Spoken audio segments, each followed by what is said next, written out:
अस्सलाम वालेकुम दोस्तों मैं आपको आपके अपने यूट्यूब चैनल वैल्यू इन्वेस्टिंग पर खुशामदीद कहता हूं। दोस्तों आपने यकीनन ये न्यूज़ पढ़ी होगी कि पाकिस्तान का आईएमएफ के साथ $7 बिलियन का 37 मंथ्स कमिंग 3 इयर्स के लिए एग्रीमेंट हो गया है, लोन डेट एग्रीमेंट हो गया है। तो हम ये देखेंगे कि ये लोन और आईएमएफ के साथ पाकिस्तान की डील हमारी स्टॉक मार्केट के ऊपर इसका क्या असर आएगा, और हम हिस्ट्री का डाटा भी देखेंगे कि जब भी पाकिस्तान आईएमएफ के साथ मुआहदे में रहा है तो उसका हमारी स्टॉक मार्केट के ऊपर कैसा असर आया है। तो दोस्तों आज इसी मौजू को कवर करेंगे। तो थोड़ा सा मैं पहले आपको हिस्ट्री बता दूं कि जब भी पाकिस्तान आईएमएफ के साथ लोन में रहा है, एग्रीमेंट में रहा है, पाकिस्तान ने आईएमएफ के साथ डील की है, पाकिस्तान की इकोनॉमी और स्पेसिफ़िकली स्टॉक मार्केट ने बहुत अच्छा बिहेव किया है, बहुत अच्छे रिटर्न्स दिए हैं अपने इन्वेस्टर्स को, क्योंकि इकोनॉमी पॉलिसीज़ बहुत सारी चीज़ें कंट्रोल्ड वे में चलती हैं आईएमएफ के, तो that is a good for economy. तो ये एक चीज़ मैं यहाँ पे आपको बताऊँ कि ये ना सिर्फ $7 बिलियन की डील है। जब हम आईएमएफ के साथ एग्रीमेंट में होते हैं तो हमें Asian Development bank, world bank और इस तरह के जो फाइनेंशियल इंस्टीट्यूट्स हैं वहाँ से भी अच्छे खासे डॉलर्स मिलते हैं। और इसके अलावा अगर हम देखें तो सऊदी अरब ने पाकिस्तान को पिछले कुछ टाइम में एक शर्त ये रखी थी कि आपको हम लोन या डेट वगैरह उस वक़्त देंगे जब आप आईएमएफ के साथ एग्रीमेंट करेंगे। तो ना सिर्फ हमें आईएमएफ से $7 बिलियन मिलेंगे, अगर हम हिस्ट्री को देखें तो इन पैरेलल हमें वर्ल्ड बैंक से, एशियन डेवलपमेंट बैंक से, यूएई से, सऊदी अरब से भी पैसे मिलते हैं whenever we are in deal with IMF. तो अगर पाकिस्तान स्टॉक मार्केट के प्रॉस्पेक्ट से देखा जाए तो ये पाकिस्तान स्टॉक मार्केट के लिए काफ़ी बड़ी और पॉजिटिव न्यूज़ है, और इंशाल्लाह ताला हमारी मार्केट अच्छा परफॉर्म करेगी। मैं ये किस बेस पे कह रहा हूँ दोस्तों, मैं आपको डाटा की बेस पे बताता हूँ कि 2020 से लेके 2024 तक आप खुद भी डाटा को वेरीफाई कर सकते हैं, मेरी स्टेटमेंट को वेरीफाई कर सकते हैं। 2020 से लेके 2024 अब ये हमारा पिछले 20 साल में आईएमएफ के साथ चौथा एग्रीमेंट है। और बाय द वे ये अभी स्टाफ लेवल एग्रीमेंट हुआ है, और इंशाल्लाह आइंदा कुछ दिन में, कुछ वीक्स में, मे बी कमिंग 2 और 3 वीक्स में आईएमएफ का जो एग्जेक्टिव बोर्ड है वो इस डील को अप्रूव कर देगा, और फिर पाकिस्तान को पैसे मिलना, डॉलर्स मिलना शुरू हो जाएंगे। तो दोस्तों 2013 से लेके 2016 तक भी हम आईएमएफ के साथ डील में थे। तो आप यहाँ से ये हिस्ट्री से देख सकते हैं कि पाकिस्तान की स्टॉक मार्केट ने बहुत अच्छा परफॉर्म किया, उस वक़्त का ऑल टाइम हाई लगाया। ये मैं आपको investing.com से मंथली का डाटा दिखा रहा हूँ। इसके बाद दोस्तों जब हम दोबारा पिछले 1.5-2 साल से, आपको पता होगा अगर या कुछ नए लोग हैं चैनल पे उनको ना पता हो, तो हम पिछले 1.5-2 साल से भी आईएमएफ के साथ मुआहिदे में हैं। तो आप ये भी देख सकते हैं कि अगेन हमारी मार्केट ने बहुत अच्छा परफॉर्म किया। तो इसी तरह अगर हम पास्ट में भी देखें तो मैं अपने एक्सपीरियंस से भी बता रहा हूँ, मेरा कोई स्टॉक मार्केट का 20 साल का एक्सपीरियंस है कि जब भी हम आईएमएफ के साथ डील में हुए हमारी स्टॉक मार्केट ने बहुत अच्छा परफॉर्म किया। तो दोस्तों अब बात यह है कि आईएमएफ के साथ डील हमारी हो गई, अब इंडिविजुअल रिटेल इन्वेस्टर ने और आप लोगों ने क्या करना है, स्ट्रेटेजी क्या बनानी है। तो स्ट्रेटेजी की तरफ जाने से पहले मैं आपको फिपी लिपी डाटा दिखाऊंगा और थोड़ा सा बताऊंगा कि फॉरनर्स या गोरा कहाँ बाइंग कर रहा है। और दोस्तों अगर आपने स्टॉक मार्केट में पैसे बनाने हैं तो आपने स्मार्ट मनी के साथ जाना है, स्मार्ट मनी के साथ साथ आपने चलना है। आप ये देखें कि गोरे ने पिछले साल 1.5 में सबसे ज़्यादा जो स्पेसिफिक सेक्टर में बाइंग की है 40 मिलियंस की, वो गोरे ने बैंकिंग सेक्टर में की है। इसके बाद अगर एक स्पेसिफिक सेक्टर में गोरे ने बाइंग की है, आप ये डाटा देख सकते हैं 10 मिलियन की बाइंग गोरे ने फर्टिलाइज़र सेक्टर में की है। 40 मिलियन की बाइंग गोरे ने पिछले कुछ महीनों में, अगर आप FIPLIP डाटा रेगुलर देख रहे हो तो गोरा कंटिन्यूसली बाइंग में है। तो गोरा किन सेक्टर में बाइंग कर रहा है, हमने भी उन्हीं सेक्टर में बाइंग करनी है। तो बैंक्स में गोरा बाइंग कर रहा है, फॉरनर्स फर्टिलाइज़र में बाइंग कर रहा है, ये अदर सेक्टर हैं, इसमें ऑटो होगा, कुछ मिसलिनियस होंगे। इसके बाद तीसरे नंबर पे जो सेक्टर स्पेसिफिक सेक्टर है जिसमें गोरे ने बाइंग किया है वो एक्सप्लोरेशन है, oil and gas exploration companies. तो अगर आप स्टॉक मार्केट का डाटा भी इन्हीं स्पेसिफिक सेक्टर्स का निकाल के देखें, जिसमें से bank, fertiliser, exploration, auto, in specific sectors ने बहुत अच्छा परफॉर्म किया है। रैली स्टॉक मार्केट की 40,000 से 80,000 तक जो हमारी स्टॉक मार्केट ने रैली की है, उनमें मेजर कंट्रीब्यूशन इन्हीं सेक्टर्स का है। तो आगे चल के मैं आपको बताऊंगा कि मेरे टॉप पिक्स बैंक सेक्टर में, फर्टिलाइज़र्स में, ऑटो में और ऑयल एक्सप्लोरेशन में मेरी टॉप पिक क्या है। ये मैं सिर्फ आपको लर्निंग पर्पज़ के लिए बता रहा हूँ, कोई आपको बाइंग सेलिंग कॉल नहीं दे रहा। और इन जर्नल भी मैं आपको बताऊंगा कि कौन से सेक्टर चल सकते हैं, कौन से सेक्टर अच्छा परफॉर्म करेंगे और किन सेक्टर से आपने अवॉइड करना है।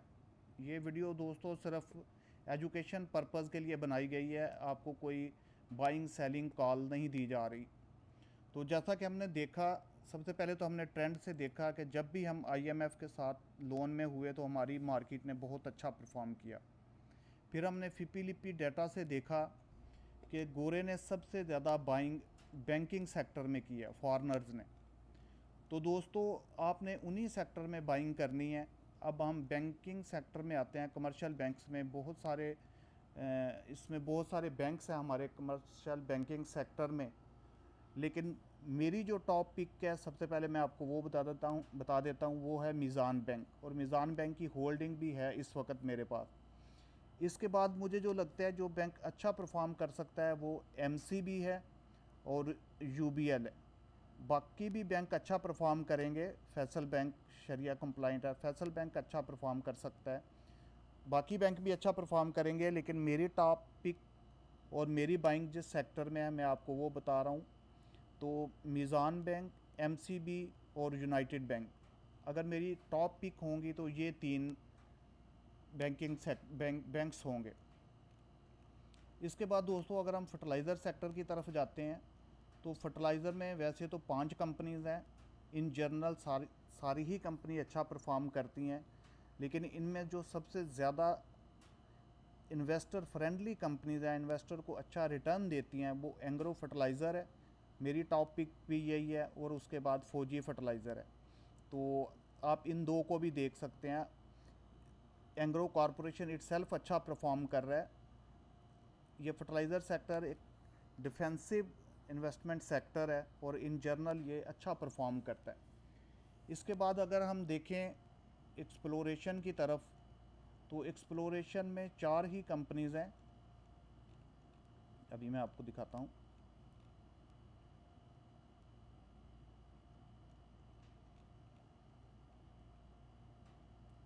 एक्सप्लोरेशन में माड़ी, oil and gas, OGDC, POL और PPL। तो दोस्तों मेरी होल्डिंग माड़ी और POL में है, लेकिन OGDC और PPL भी अच्छा परफॉर्म कर सकते हैं, क्योंकि IMF की एक डिमांड है कि आप सर्कुलर डेट का इशू रिज़ॉल्व करें। और ना सिर्फ सर्कुलर डेट का इशू रिज़ॉल्व करें, इन कंपनीज़ को इनकी सर्कुलर डेट जो अकामुलेट हुआ है, जो पैसे इकट्ठे हो गए हैं, वो भी आप इनको पे करें। तो माड़ी और POL और इसके अलावा OGDC, PPL, ये चारों ही अच्छा परफॉर्म कर सकते हैं। इसके बाद दोस्तों मुझे जो सेक्टर लगता है जो अच्छा परफॉर्म करेगा वो है ऑटो सेक्टर। और अगर आपने देखा भी होगा ऑटो सेक्टर ने एक अच्छी रैली भी दिखाई है। तो ऑटो सेक्टर में स्टिल मेरी टॉप पिक साज़गार है। इसके अलावा अगर पाकिस्तान इकानमी कुछ अच्छा परफॉर्म करती है इंशाल्लाह ताला, तो GHNI ये भी एक अच्छा पोटेंशियल रखता है अगर पाकिस्तान में इकानमी का पहिया चल जाता है। तो इसके अलावा आप हुंडा भी देख सकते हैं और इंडस मोटर्स भी देख सकते हैं। दोस्तों मिलर ट्रैक्टर से मैं आपको करंटली कहूँगा कि आप थोड़ा सा अवॉइड करें, क्योंकि मिलर ट्रैक्टर का एफबीआर के साथ टैक्स का कोई 5-6 अरब रुपए का इशू चल रहा है। जब तक वो इशू रिजॉल्व नहीं होगा मिलर ट्रैक्टर परफॉर्म नहीं करेगा, तो आप मिलर ट्रैक्टर से थोड़ा सा अवॉइड करें। इसके बाद दोस्तों जब भी ऑटो सेक्टर चलता है तो ऑटो के साथ साथ ऑटो एसेसरीज़ भी चलती हैं। एसेसरी मीन्स के Atlas batteries, Exide batteries, Gandhara tyres, panther tyres, ये भी अच्छा परफॉर्म करते हैं। तो ये भी आप इनमें से भी ये बैट ले सकते हैं। और यहाँ पे वैसे तो ये बहुत लंबी लिस्ट है, अगर मैं डिस्कस करना शुरू हो जाऊँगा तो वीडियो बहुत लंबी हो जाएगी। तो दोस्तों सीमेंट और स्टील सेक्टर ये भी कुछ अच्छा परफॉर्म करेंगे, लेकिन ये सब्जेक्टेड हैं कि जब आपका इंटरेस्ट रेट कम होगा और रियल पाकिस्तान की इकोनॉमी चलेगी, सीमेंट और स्टील सेक्टर उस वक़्त परफॉर्म करेगा। और सीमेंट में जो अच्छे स्क्रिप्ट्स मुझे लगते हैं उसमें लकी सीमेंट है, पायनियर सीमेंट है, कोहाट सीमेंट है और बेस्ट वे सीमेंट है और चराट सीमेंट है।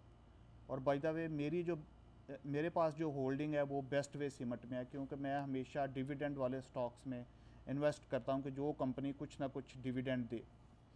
आगे दोस्तों हम देखें ये केमिकल सेक्टर। केमिकल सेक्टर ने इन जनरल पिछले पूरे साल में कुछ परफॉर्म नहीं किया और वर्ल्ड वाइड ही केमिकल सेक्टर डिप्रेस है। तो मुझे लग रहा है कि केमिकल सेक्टर अभी आने वाले कुछ टाइम में परफॉर्म नहीं करेगा, तो आप केमिकल सेक्टर से अवॉइड करें। कमर्शियल बैंक्स को दोस्तों हमने डिस्कस कर लिया। इंजीनियरिंग में सीमेंट और स्टील इकट्ठे चलते हैं। इंजीनियरिंग में 3 ही अच्छे स्क्रिप्ट्स हैं जो अच्छा परफॉर्म कर सकते हैं। उसमें INIL है, ISL है और मुगल है। अगर आपने सेफ बेट लेनी है तो आप इन 3 में से किसी एक में लें। बाकी दोस्तों मैं आपको ये भी बताता जाऊं, फूड एंड पर्सनल केयर ने अच्छा परफॉर्म नहीं किया। ये स्टिल मुझे लग रहा है कि कोई अच्छा परफॉर्म नहीं करेगा। इसमें अगर आप 1-2 स्क्रिप्ट देख सकते हैं तो वो कॉलगेट है और नेशनल फूड है, क्योंकि ये मैं आपको सिर्फ वो स्क्रिप्ट रिकमेंड कर रहा हूँ जो इन्वेस्टर फ्रेंडली भी हैं, जो आने वाले कुछ टाइम में अपने इन्वेस्टर्स को बोनस शेयर डिविडेंड्स भी दें। तो इनकी हिस्ट्री है नेशनल फूड की और कॉलगेट की कि ये एक अच्छा डिविडेंड या बोनस शेयर्स अपने इन्वेस्टर्स को देते हैं। और वैसे भी फाइनेंशियल ईयर कंप्लीट हो गया, अब कुछ दिन के बाद बोर्ड मीटिंग शुरू हो जाएंगी और एक डिविडेंड का सिलसिला भी शुरू हो जाएगा हमारी स्टॉक मार्केट में। तो आप दोस्तों सिर्फ डिविडेंड वाली कंपनीज़ में ही इन्वेस्ट करें। हाँ, लेदर में दोस्तों ये सर्विस ग्लोबल ये अच्छा परफॉर्म कर रहा है, इसकी अर्निंग भी अच्छी हैं और स्क्रिप्ट भी अभी 70 अराउंड 70 है, तो ये भी अच्छा स्क्रिप्ट है जिसकी अर्निंग कंटिन्यूसली बढ़ रही है। मिसलिनियस में कोई ख़ास नहीं है। मुदारबा वगैरह में मैं इन्वेस्ट नहीं करता। ऑयल मार्केटिंग में कुछ एज सच, क्योंकि सर्कुलर डेट वाली कंपनीज हैं, स्पेशली PSO, शेल वगैरह, SNGP, तो इसमें SNGP एक अच्छी कंपनी है और अटक पेट्रोलियम है। इनमें कुछ आप सेफ बेट ले सकते हैं। माइट भी कि मैंने काफ़ी ज़्यादा स्क्रिप्ट आपको रिकमेंड कर दिए हैं, लेकिन आप ये वीडियो रोक के देखें और हर सेक्टर में से जो मैं आपको अच्छी कंपनीज़ बता रहा हूँ आप उन कंपनीज़ को नोट डाउन कर लें। पेपर एंड पैकेजेस कोई ऐसा अच्छा परफॉर्म नहीं करता। इसमें अगर कुछ रिटर्न देता है अपने इन्वेस्टर्स को तो वो पैकेजेस है। दोस्तों फार्मा सेक्टर में फार्मास्यूटिकल ने कोई बहुत अच्छा परफॉर्म नहीं किया और मुझे नहीं लग रहा कि ये आगे भी कुछ ऐसा अच्छा परफॉर्म करेगा। हाँ, यहाँ पे जो सबसे ज़्यादा इन्वेस्टर फ्रेंडली स्क्रिप्ट है वो हाईनून है, although it is very expensive, 706 rupees each share. Power generation में दोस्तों मैं आपको रिकमेंड करूंगा कि आप सिर्फ एक ही स्क्रिप्ट में इन्वेस्ट करें और वो है हब पावर। बाकी भी अगर आप सिर्फ डिविडेंड लवर हैं तो बाकी भी निशात पावर लिमिटेड है, एंग्रो कादरपुर पावर जेन है, इनकी भी अच्छी हिस्ट्री है, वो भी आप देख सकते हैं। लेकिन अगर सिर्फ आप डिविडेंड लवर हैं, अगर आपको ग्रोथ भी साथ चाहिए तो फिर आपको हब पावर में मैं रिकमेंड करूंगा कि आप इन्वेस्ट करें। रिफाइनरीज़ कोई ऐसा वर्ल्ड वाइड ही और पाकिस्तान की भी कोई परफॉर्म नहीं कर रही। तो अगर आप अच्छे स्विंग ट्रेडर हैं तो आप national refinery, ATRL, Pakistan refinery, इनमें स्विंग ट्रेड कर सकते हैं। लेकिन कोई इन्वेस्टमेंट के पॉइंट ऑफ व्यू से स्पेशली PRL, NRL ये कोई रिकमेंडेड नहीं है एक्सेप्ट अटक रिफाइनरी। शुगर एक सीजनल स्क्रिप्ट है, मैं नॉर्मली शुगर में इन्वेस्ट नहीं करता। हाँ दोस्तों, इम्पॉर्टेंट और आखिरी चीज़ मैं यहाँ पे आपको बता दूँ, वीडियो काफ़ी लंबी हो गई है। आप ये जो भी मैं स्क्रिप्ट रिकमेंड कर रहा हूँ आप लिख के रखें अपने पास और कोशिश करें इन्हीं में इन्वेस्ट करें। दोस्तों, textile and composite, textile and yarn, इन्होंने पीछे भी नहीं परफॉर्म किया और मुझे ऐसा लगता है कि ये आगे भी परफॉर्म नहीं करेंगे। आप सस्ता समझ के या ये समझ के कि ये स्क्रिप्ट पिछले इस रैली में नहीं चले और शायद अब कमिंग रैली में ये शेयर चल जाएं, ये स्क्रिप्ट चल जाएं, तो दोस्तों ऐसा नहीं है। ये टेक्सटाइल नहीं परफॉर्म कर रहा और आगे चल के भी परफॉर्म नहीं करेगा क्योंकि इसके बहुत सारे इश्यूज़ हैं। हाई एनर्जी कास्ट हैं, टैक्स इस टेक्सटाइल सेक्टर के ऊपर लग गया और इस तरह के काफ़ी ज़्यादा इस सेक्टर को चैलेंजेस का सामना है। टेक्नोलॉजी सेक्टर में दोस्तों इन जर्नल काफ़ी अच्छे स्क्रिप्ट हैं। एयर लिंक बड़ा अच्छा परफॉर्म कर रहा है, इसकी अर्निंग रेगुलर बढ़ रही है, आप इसमें सेफ बेट ले सकते हैं। एवेंसियन, अगर आप थोड़े से लॉन्ग टर्म इन्वेस्टर हैं और ये अच्छे बोनस शेयर्स देता है, एवेंसियन आप ले सकते हैं। इसके अलावा ऑक्टोपस अच्छा परफॉर्म कर रहा है, अच्छी अर्निंग है इसकी, ऑक्टोपस डिजिटल आप देख सकते हैं। और इसके बाद आखिरी स्क्रिप्ट में आपको जो रिकमेंड करूँगा वो सिस्टम लिमिटेड है, लेकिन आप इनकी अर्निंग के ऊपर, क्वार्टरली अर्निंग के ऊपर ज़रूर नज़र रखें, अर्निंग के मुताबिक ही आप इन्वेस्ट करें। तो यहाँ पे मेरा आपको दोस्तों कहने का, सारी बात का, वीडियो का पर्पज़ यही है कि जिन सेक्टर्स ने पीछे परफॉर्म किया है होपफुली यही सेक्टर आगे परफॉर्म करेंगे। मैंने आपको वीडियो में डिटेल से बता दिया है, वीडियो थोड़ी सी लंबी हो गई है। और जिन सेक्टर ने जैसे टेक्सटाइल है, फूड एंड पर्सनल केयर है, फार्मा है, इन्होंने पीछे परफॉर्म नहीं किया तो ये आगे भी परफॉर्म नहीं करेंगे। तो यहाँ पे मैं जाते जाते एक और आखिरी चीज़ आपको बताता जाऊँ, सिर्फ आपने इन्वेस्ट नहीं करना, आपने पॉलिटिकल न्यूज़ वगैरह पे काफ़ी नज़र रखनी है क्योंकि पॉलिटिकल अनस्टेबिलिटी हमारी स्टॉक मार्केट को काफ़ी बुरी तरह हर्ट करती है, डैमेज करती है। तो आप कुछ न्यूज़ पे नज़र रखें और इन्वेस्ट करें, इंशाल्लाह ताला you will get good return. आज के लिए दोस्तों इतना ही। मेरे चैनल को लाइक करें, शेयर करें, सब्सक्राइब करें। अगर आपका कोई क्वेश्चन है तो आप कमेंट्स करें तो मैं उसको आंसर करूँगा। मिलते हैं नेक्स्ट वीडियो में। दोस्तों ये वीडियो 14 जुलाई 2024 को रिकॉर्ड की गई है। तो मिलते हैं नेक्स्ट इंफॉर्मेटिव वीडियो में। Thank you and good bye.